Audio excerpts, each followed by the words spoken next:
Бақыт деген не өзі? Мұхағали Мақатаев. Бақыт деген не өзі? Деп бастады топ таласты. Бірі оны үйден іздеп, бірі қырдан әрі асты. Бір айтады, бақыт деген барлық байлық емес пе? Керегінше киіп ішсең, бақыттысың емес пе? Бір айтады, жоқ, бақыт деген қолың жетпес мансап қой, жұрттан көрі жүрсең керек, соның өзі жақсат қой. Бір айтады, бақыт деген жүйрік мініп той тойлау, ісің болмай күйбеңменен қарын тойса карта ойнау.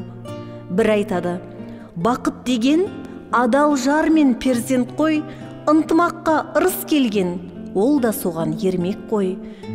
Пікірлердің таласына осылай мен жолықтым, бақыт адам баласына келмес оңай сонықтым.